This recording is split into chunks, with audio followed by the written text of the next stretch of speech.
I'll go ahead and start Funny. just kind of talking a little bit, and then we'll start. I can just kind of give a brief introduction and just a quick hit on my background. So Annette, I just wanted to run this together just to have an open house kind of for people to ask questions. Melissa's here. She's a colleague and friend of mine that's you've been a pool operator for about 15 years and over 20 years in the industry as well.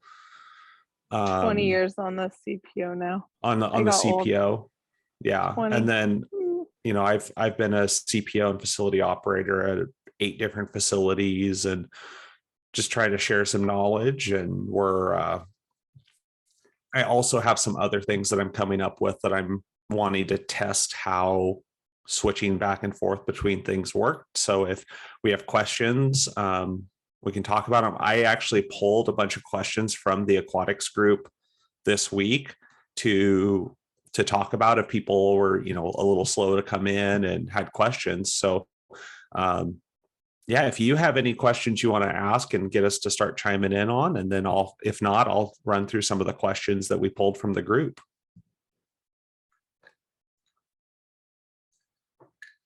So let's see here. I'm going to pull up this first one, the slide here. So one of the questions that came from the group was, this one came out just this morning. What temperature do you ideally keep your outdoor pools at? We've had swimming lessons and it was chilly, cloudy over the weekend. So I turned up the temp before lessons on Monday morning, but the CPO scolded me and said they just have to deal with it, but they aren't the ones in the water with little ones shivering. So, I had some thoughts on that one. I think, there it goes. I'm kind of the mindset that programming dictates pool temperatures. The CPOs are there to serve the programs that are going to be in the pools. Now, I don't, I don't like people fidgeting with things and messing with things if they aren't, qualified or been trained how to do it. So I don't know the nuances of that question, but generally it's programming that dictates the pool temperatures. And, we can have a conversation that they say we need it to be a little bit warmer. If there's any fallbacks or reasons why that might not be doable or adjustments we may have to make, then we'll have a discussion about that, but it's not a scolding. The scolding might be okay for touching the equipment, but not for wanting the pool to be warmer. Melissa, do you have any thoughts on that one? It's an outdoor pool. Yeah, that's what it said. It was, yeah. Yeah. The outdoor pool, you're dealing with the weather, and as a person that's taught at an outdoor pool, it's cold and the kids are cold. So I 100% back that programmer up for adjusting the temperature. I agree with what you said, because you're not balancing the air and the water temperature at that point because it's outdoor. So you can't really regulate the outdoor air temperature so much as at an indoor facility. But it sounds like maybe there could be a stronger partnership between the CPO and the programming staff to achieve what they want and how to do it. So I agree with that. I think before program even starts, that staff should get together, including the pool operator, and decide, like, what are we going to do about the pool temperature? Because that poster was correct. You've got small children and they're not moving a lot, and outdoors, most of the pools I've ever taught in are outdoors, so you can't really depend on the pool temperature being 86 degrees or 84 degrees all the time. So you do need to come to an agreement on what the temperature is going to be. Where you get into a lot of discussion and disagreements is when you've got swim coaches who want it in the high 70s or low 80s, but then you've got lessons that dictate, they've got to have warmer water. So, there has to be a happy medium. We've always said like 84 to 8, has been a good operating temperature. In the summer here in Florida, we don't have chilling systems in all of the pools. So it's not uncommon for a pool to get into the mid 90s. So then you've got your lap swimmers really hollering. So that's a hard, one to bargain with. Yeah, I know. I'm fortunate that I've got a couple different bodies of water that I can deal with, so we can kind of move things around as needed. But here, one of my outdoor pools, the lap pool, I don't have a chiller on. So when we get heat waves here in Oregon, it'll push up almost into 90s, and we do all we can to cool it down, which the swim teams kind of understand it's the best we can do. I know, Melissa, you've got some thoughts on water temperature because you're in a situation where you have one pool for your facility. I can't win. 84 is too warm for the swim team and too cold for the little babies and our older active adults. So it's 83, 84, or 85 on any given day. And if I'm making somebody happy, I'm not doing my job, as I like to say. Yeah, I think it's a there's no winning on that one. No. So I've been doing this for more than 40 years, and there's never been an agreement anywhere I've been. So no. It's just going to be that. Now, I did just recently retire and pass the baton on, and I did invite that person on, but he's awesome, busy still doing lessons. So probably teaching or lifeguarding. Yeah, no, I know this summertime is not good for anyone necessarily. So I had almost no expectations of anybody showing up or anything. So I'm really glad you jumped in. We're it's just trying to test and see how things work. So I appreciate you commenting and helping here. So I'm going to go ahead and pull up the next question. So let's see if I can do this. So the next question was, can you guys share what pool vacuum you guys use for your commercial pools, 200,000 gallons and up? So I can talk about, I actually have just a quick picture of the one that I'm using. I have one that's kind of like this, one of these dolphin vacuums, these 2x2s for my big pool. And then I have a smaller one that's just the single half the width of it that I use for my other pools. I've had pretty good luck with them. They're a little fidgety sometimes, but it's just kind of the best we've got. But I've been pretty happy with those. And then I use a hammerhead vacuum cart as needed to be able to do spot cleanings. So you guys have any things you want to chime in on that you've been happy with? And we never had a lot of success with the dolphins, only because when they're running, they're great. But when they need repair here in Florida, to get them repaired, you have to box them up and ship them out and then hope that they come back, within a few months. So we've switched to the Enduro, and that line has been much more dependable, and it can be repaired on site. Whereas the Dolphin, we had to have you have special tools, and so that was hard. But the Enduro has been our go-to. Nice. Melissa, what are you using up there? I have a Matronics also, the little one. My pool is less than 200,000 gallons. And like Annette said, it's great when it's running perfect. And then something breaks, and it's the same in Oregon. I have to go take it somewhere. I'm lucky we have a local dealer that can fix it pretty quick. but parts are still an issue, and sometimes time is an issue. So that's hard to not have your vacuum while you take it in to get fixed. And my pool's not big enough to justify buying two, to have one on and one as a backup. I can troubleshoot most of it on my own. It's a pretty easy machine, but recently our motor went out in it, so we were offline for a little bit.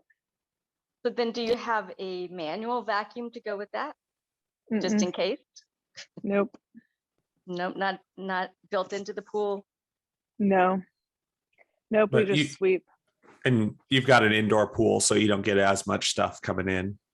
Yeah. Yep. We Yeah. were really lucky because our local dealer brought me their vacuum, like their take around and demo vacuum. So we had a vacuum for the interim while our vacuum was getting fixed. But if somebody else had been using it, we wouldn't have had that option. So it was a nice feature, but not to be counted on. So this one here, talk just briefly about, there was a chemical incident at Chesterfield Pool, sickens kids. Multiple emergency crews were called. This was shared by Professional Pool Management LLC in our group this week. And, we see a couple of these every year.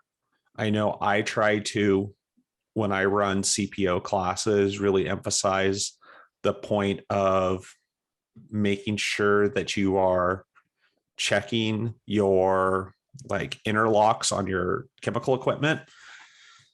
I know what I have found, a lot of these tend to happen is when there's some sort of power failure or something, a pool shuts down, but the chemical feed system just keeps pumping and pumping and pumping chemicals in. And then pool operator comes in the morning and says, oh darn, the pool's off, and goes and flips the switch on while there's morning swim lessons or something going on, and it just shoots a pipe full of chemicals out into the pool. We really try to train people to, if something's shut down, take a second before you try to restart it to make sure you're not going to cause more problems and that there wasn't other contributing factors. I don't know if you guys have anything to chime in on those type of incidents. So is that what happened with that specific one? Like a bunch of chemicals got into the pool while people were in it? I didn't read the link. Yeah, it didn't really go into a ton of detail, if I remember correctly, on that one. It made national news. Yeah. It's interesting to see, and once you've been in this industry for a while, that we'll make headlines, but then all the facts and contributing factors weren't shared. So it looks horrible. And anytime somebody gets hurt, it is absolutely horrible. Right. But right, there's a bigger picture to it, not just like a pool operator releasing chemicals at kids.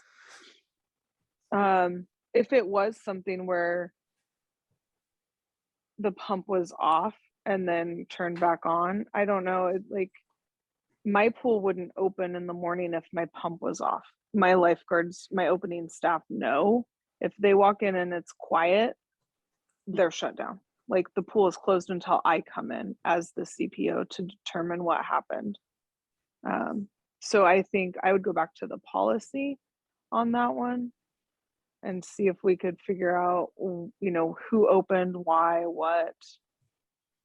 I think we've all been in that boat where the chemical controller takes over, somebody doses too much, and there's a lot of chlorine or whatever in the water.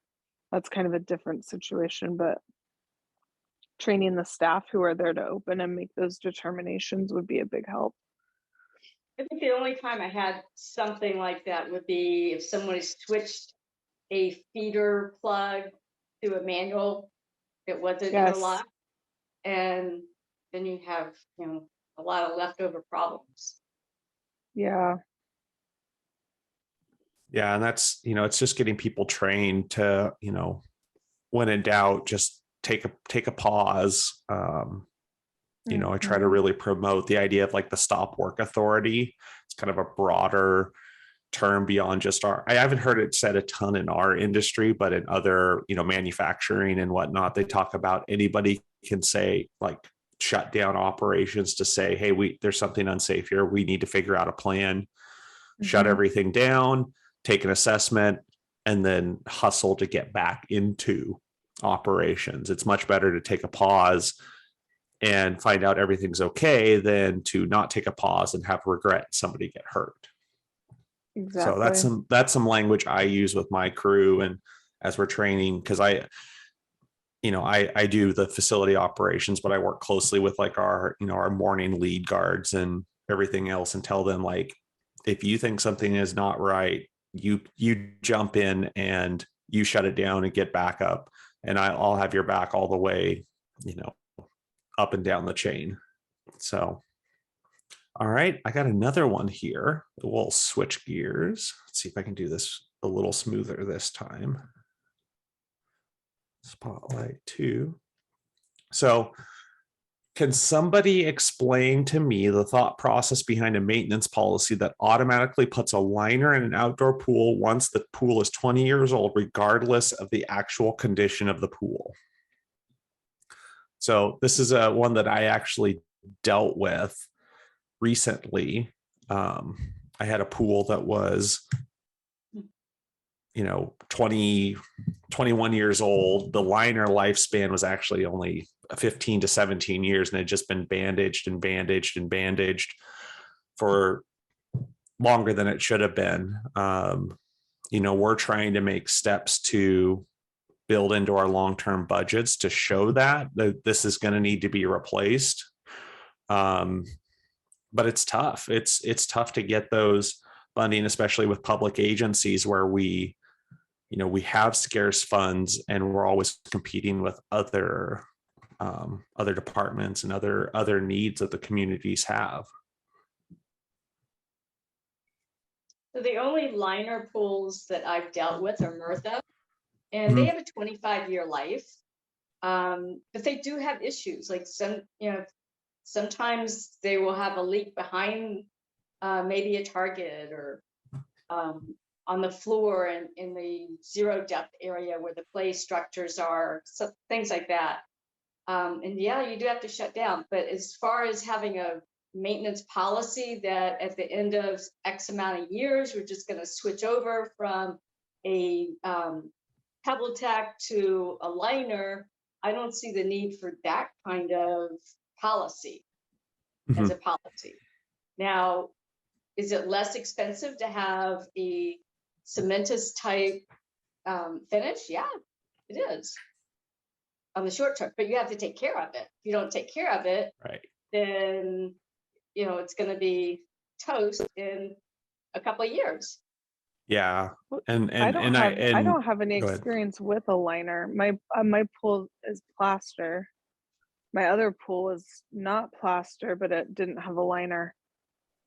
So they're saying that they had like an old pool and then just put a liner on it without like repairing the shell. Was that what happened? So it looks like the thought process behind a maintenance policy that automatically puts in a new liner regardless of the condition. So basically okay, where they're saying no matter what, every 20 years we're going to swap this out. Okay. And Best my laid guess plans. well, and I mean, after the first 20 years and you swapped it out, then you're going to continue with the liner, right? Yeah. right. Yeah. I think that's the idea. Yeah, just a new liner every 20 years and you budget that cost, sounds like. And that's right. Yeah. I think, at that point, anything longer than 20 years, if you have the funding for it, great. I tend to find an approach of I'm usually able to like budget basically savings accounts for major maintenance items. And we have our plan, but we're kind of monitoring it and seeing like, okay, that liner's still looking good, but this other thing is starting to fail. So we're going to shift some money over to pay for this. And then the idea is we'll fix this now. And then the next cycle we'll fix, this other thing that was kind of planned for replacement. Or if it's still holding together well and been well maintained, we'll keep running it and still keep saving and plan for its eventual replacement. I mean, that's an agency specific policy in my humble opinion. Mm-hmm. And in I d- 20 years, a lot can change. Your staffing, your elected officials, your budget. I, so I, best I, laid plans. I only know, yeah, that's, somebody being able to see that 20-year plan through is kind of remarkable to me in the modern industry. Yeah. That's On the flip that's side, I like that, like sustainable planning, like Mhm. I won't be here in 20 years, but somebody will, and I want to make sure that this gets done because the lifespan is no more than 20 years. So that's great. Just hopefully people would uphold that intention later. I don't see an issue with it, but agency specific. yeah. All right. So got the next question here. So does anybody have experience with, I'm guessing that's high velocity or high volume, low speed fans in an indoor natatorium. We're considering a grant to have several installed in hopes of improving comfort for my instructors, lifeguards on deck, as well as generating some energy savings. My main concern is how they may affect patron comfort while in the water. Any insights would be appreciated. And this is a question of mine that I'm really like, there's a lot that goes into HVAC design, and I would have some caution about like just making sure you're working with really good design professionals before kind of messing around too much with overall design want that's to going to know move what they're that much running. air. I'd want to know what they're running right now. What's the current HVAC situation on their deck? Right. What's the temperature of the pool, the temperature of the deck, where are they located? All of that comes into play. Like my Yeah. pool, indoor pool, Oregon, there's a wall of windows 25 feet in the air on the east side of the building. So in the morning when the sun is out in the summer, that pool deck is like 90 degrees. And then the water's fine. The air is hot too, if it's hot outside. If I open doors, it does not really impact the bathers unless it's cold outside. Putting in fans, we have one fan on deck that sits with a lifeguard stand, or if I'm teaching a water fitness class, I have to use the fan because it's just so hot on the deck. It doesn't impact the bathers at all. Even if I put like 10 fans around that right now, it wouldn't have any impact to the bathers.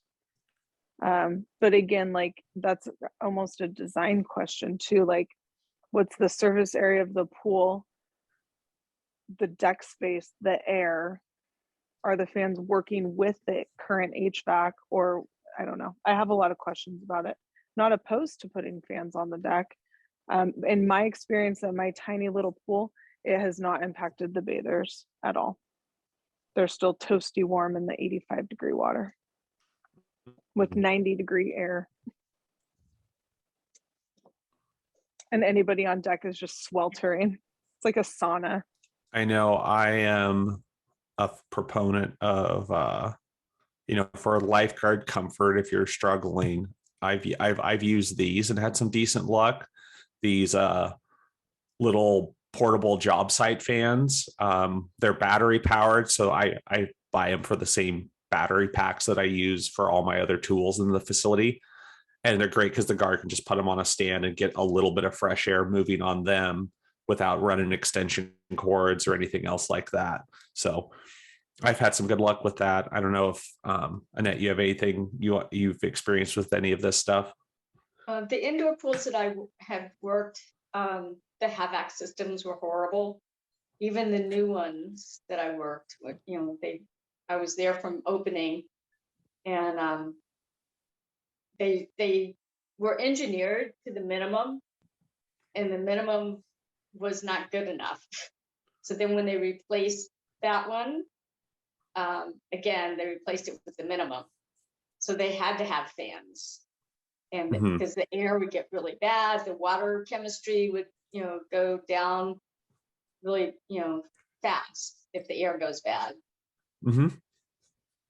Yeah, I know. I've had some experience at a couple facilities, including a newly designed facility that had some air quality issues. and it was just they designed it to the minimum specification, but that specification didn't account for indoor water aeration. So there was a water slide in the space, and like interactive features that are going to aerosolize all of those combined chlorines for a pretty small body of water.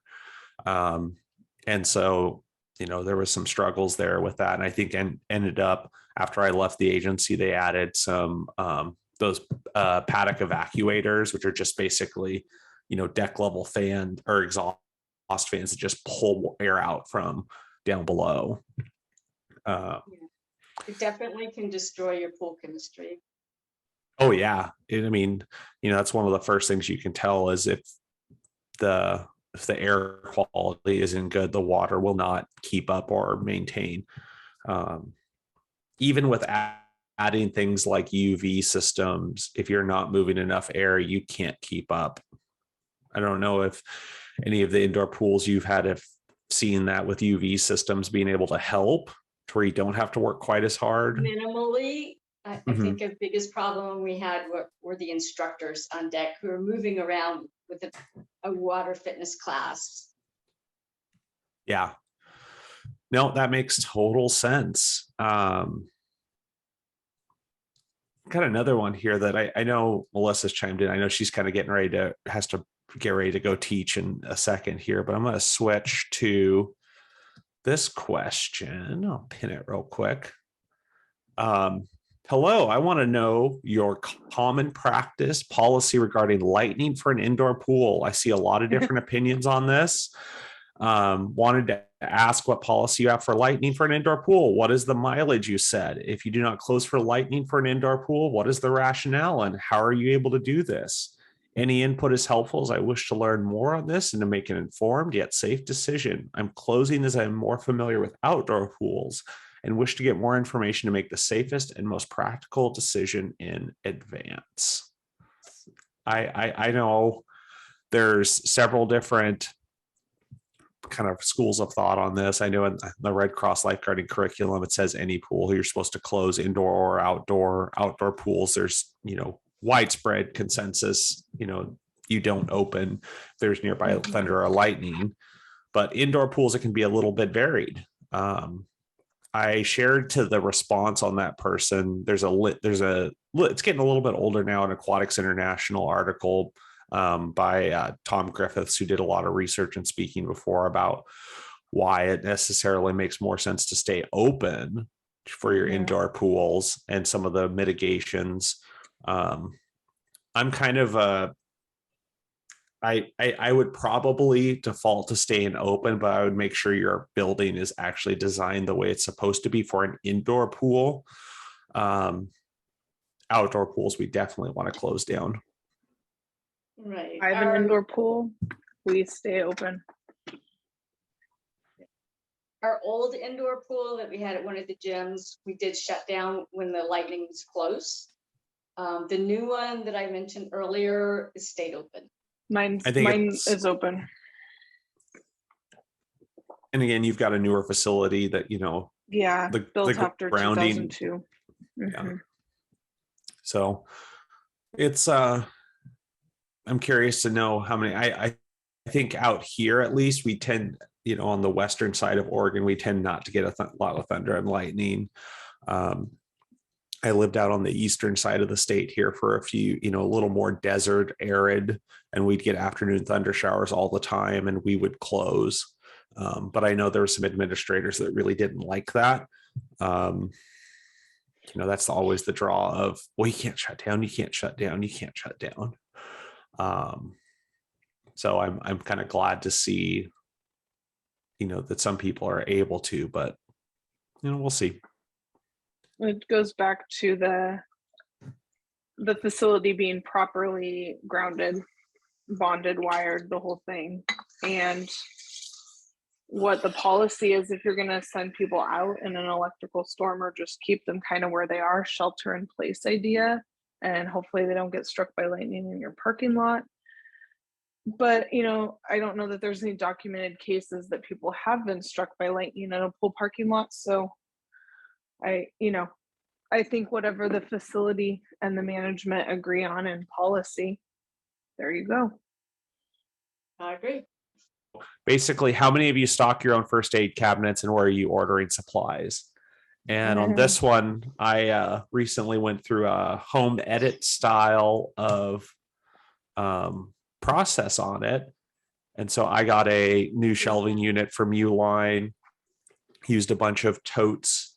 Actually, the little bins are from Harbor Freight. They were pretty inexpensive, like $2 a bin. And then the closable totes are on, I think they were Home Depot. And then the first aid kits, I just use the basic Uline ones and just check it a couple times a week. So I don't know if anybody else has any thoughts on theirs that they want to share. You keep a written inventory, like if they use something, they make a note of it. They use fixed Band-Aid size 1x3, whatever. Mm-hmm. And you actually have that on there when they pull something, they log every time they pull something out. I like that idea. I worry a little bit about practice of it in the hectic summer. A lot of hands in there. Yeah, we don't inventory, but we're small enough that when my supplier comes through to restock, I know what he's selling me and I know how much we used, if that makes sense, because we're just so small. We go through a company called Western States First Aid, and they were the most reasonably priced. I started out with, I think, Cintas, and they were hugely overpriced.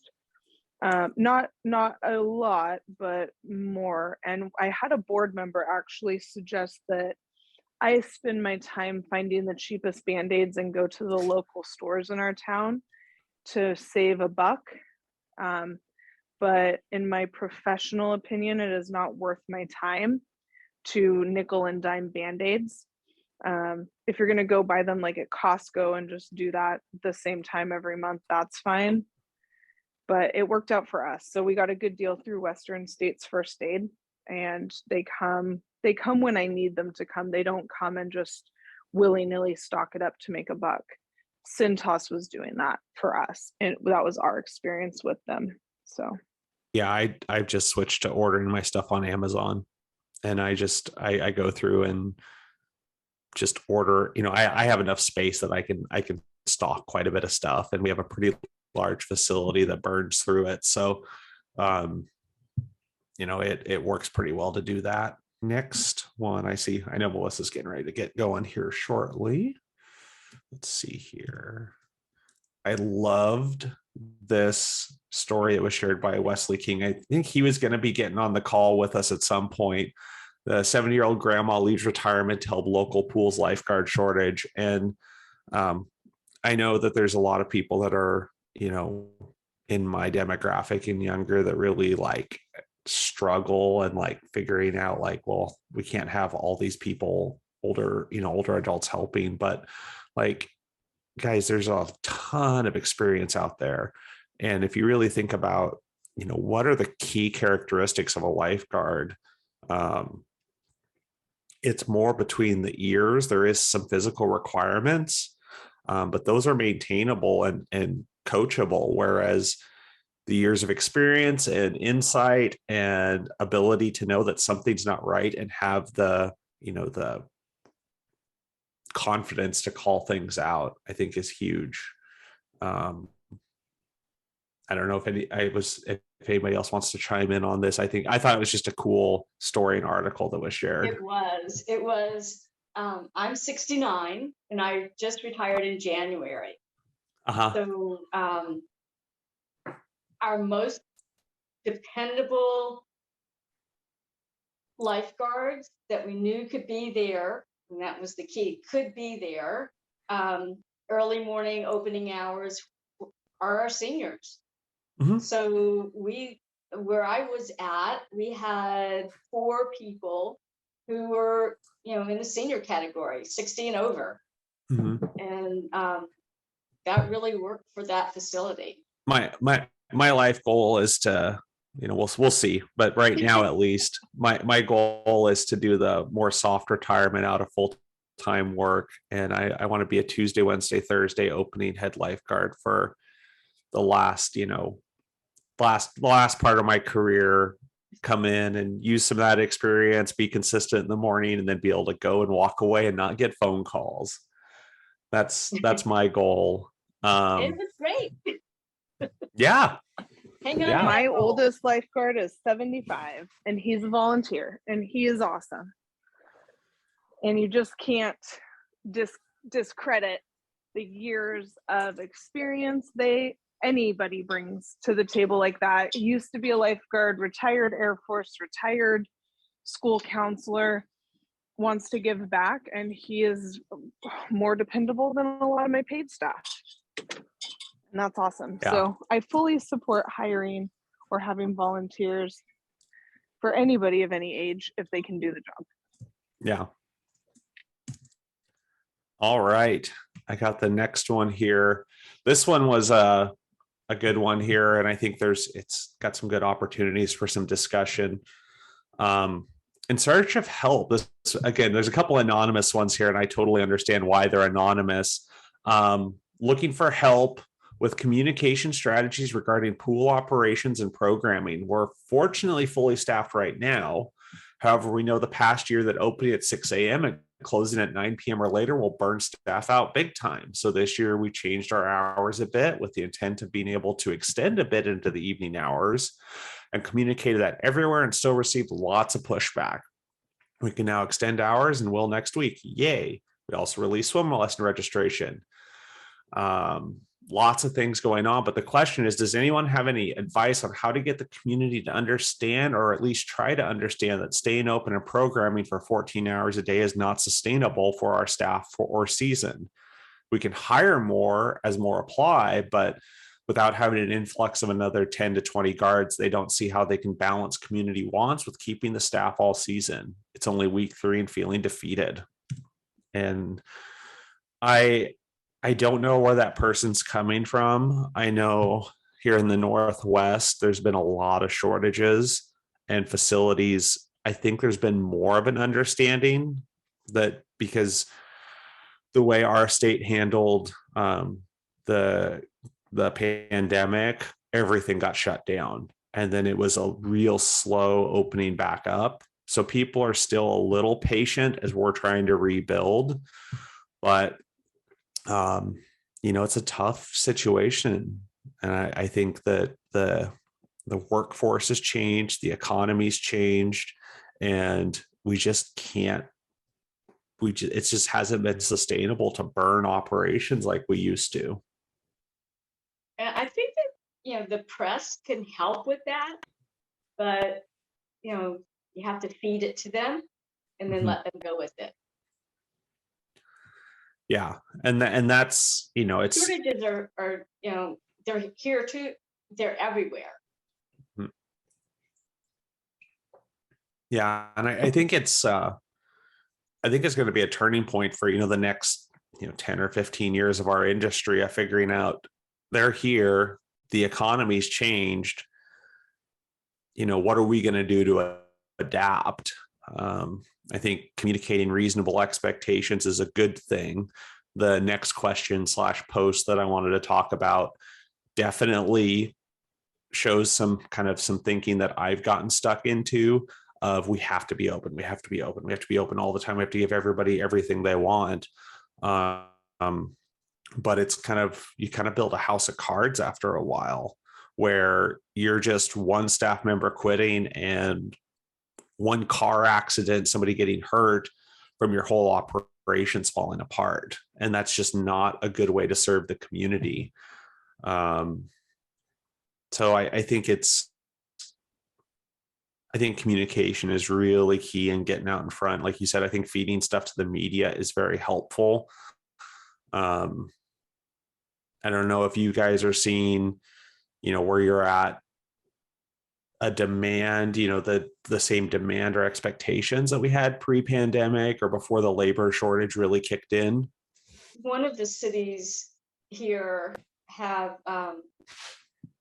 shut down. They've alternated pools that are open. So they've shut down pools on certain days so that they can open it other days. And of course, the neighborhoods are not happy about it, but don't see any of them stepping up to the plate to get trained and helping out. And they're unemployed. So go figure that. Yeah, the facility where my day job here is, we were fortunate that we were able to get approval to teach free lifeguarding classes. So we've gone like since February, I think once a month, a blended learning Red Cross class every month for free. And, pushing 10 or 15 or 20 people per month has helped, but we're still way short. And anytime somebody complains and they're like, well, you need to hire more people, it's always, you know what, we're really doing everything we can. If you're interested to help out, we've got free training. We will train you and get you certified so you can help us out. And most of them are like, well, that sounds too hard. So were you able to get that training for no cost to the public through the Centennial program, the Red Cross Centennial program?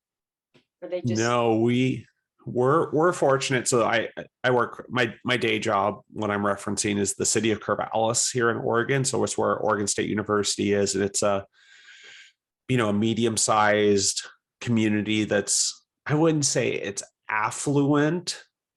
It's not that, but it's definitely has it has some resources. And so we were able to make the case, we have a fairly educated community that, kind of supports quality of life initiatives, even though they don't fully fund what we need. There's a moderate amount of support. And I don't say that lightly, that, there's a lot of resources that we do have, but we looked at it as an operating cost. I mean, it's, if you look at the cost of onboarding and running training classes as we were, when we shifted from full in-person lecture classes to blended learning, we saved a moderate amount of money to where those savings paired with hopefully reduced turnover costs will not be too much of a price increase. So I think it's been a pretty successful program. I don't know if we're going to keep it going after this summer, but I'd like to see it. I think, you don't have to pay several $100s to get trained to go work at McDonald's, and they're paying, $2 an hour more than our lifeguards are making. So, but that's just my humble opinion. So last question that I had, this one I think hit home, and it's, I think it's a good kind of closing point of, I normally don't post here, but I'm just feeling overwhelmed. Do you ever feel like it's all too much? I'm in a role that's very specialized. I report to a nonprofit board. There isn't anybody else in my city that has the experience, interest, or qualifications to fill it. I have a small staff. Everybody's working their max. No one can pick up more. Trying to mentor staff. Just kind of a big, and they're feeling trapped. I feel like if I leave my position, I'll be disappointing everyone. I feel like people feel like they can do my job better, but they don't want to step up to do more. I know that I'm doing a good job, even though people don't see it. And I just feel so stressed all the time because no matter what, I am disappointing someone. Don't have the budget to pay me as much as I'm working, but they're wanting me to work less to make the budget work. But I don't have enough staff to run the programs. The amount of stress I feel is overwhelming. I never feel relaxed. I constantly feel judged. I know that I'm doing a good job and will be told that lots, but I feel like there's just been too much criticism, and I can't live with like this. If I leave, there's no one else to run my position. And they just don't know what to do. It's just, I feel very sad to read that because there's just too much. I think life's too short, and I feel like there's a perspective missing there that the pool will go on. And there needs to be communications about reasonable expectations. to the community and understanding you can't do it all and you need to learn, do your best, but you're not the savior of the community. You are serving the community, but you should not be doing it to the point where you're completely shut down. So I don't know if you have any thoughts you want to weigh in on that one. I thought that the responses that that person received were spot on. Mhm. She really has to think of herself and her family and her mental well-being. And you know what? They'll get by. Mhm. Yeah. It might not be what you intended the job to be, and things might, go by the wayside according to that person. But it's it is what it is. You have to take care of yourself. Yeah.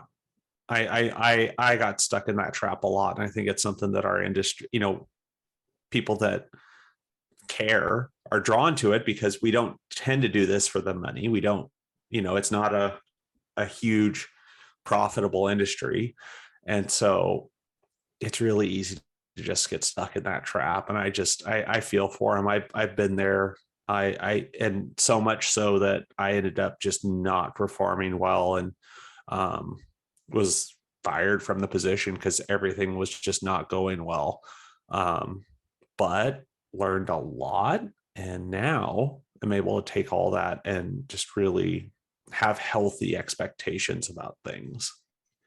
I have like 15 years doing that, and my husband begged me to retire, and from that job, so I finally left, and I didn't know how stressed I was until about a month later. I'm like, oh, I feel so much better. That's what I expect, is about a month of detox. Yeah. From just that going and on edge, and what's going to happen. It's like those key landmarks at time, like, okay, 3:00 is like swim team time. And I just need to make sure everything's ready for them, because I've got all this other stuff going on. And so, my goal now is to about once every 5 years to try to take a month off. I've switched jobs, so it didn't quite work out. But I think my internal plan is once every 5 years, I want to plan to take a month off.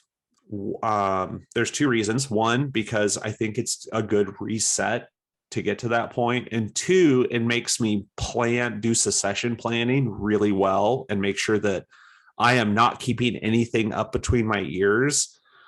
So if I get hit by a bus or have a medical event, or a family member has, something just traumatic, that I'm at least more prepared than if I didn't think this way, to be able to walk away and know that I've done the best I could to set my pools up for success. And that I know that I can focus on what I need to. So it's my goal. I'm at 2.5 years now. With the current tenure I've been with my agency, and I'm actually feel like I might be able to do it in about 2.5 years. I'm obviously not in the middle of summer. We've got about a window right after we end our winter high school swim season and our kind of championship swim season, but before we start the full ramp up for summer, that I'm gonna couple of years take off a month and see how it goes. Well, good luck with that. Yeah, thank you. So that's all the questions I had. And it's getting close to about an hour, and I wanted to keep it to that. And I was hoping a few more people would chime in, but I really appreciate getting to meet you, Annette. It's been great. I think you've got some. I'm glad to meet you also, and Melissa. Yeah, she's we actually worked together for a little bit. We've kind of been like bouncing around the state around each other, and just pretty good friends. And so it helps to have, she's got some good things that she chimes in and adds to the conversation. So I'm going to try to post one of these again in a couple weeks and just see what we can get and answer some questions in this format. And if you recorded this, maybe you want to share a link to it. I think I'm going to, yeah, I'll put it up on, and maybe I'll cut out some of the, a little bit, but that was my goal, was to just kind of play with it and see what it is. And hopefully some more people chime in and want to add to the conversation. Okay. Well, thank you very So much. thank you. And we'll hopefully see you soon. Okay. Bye.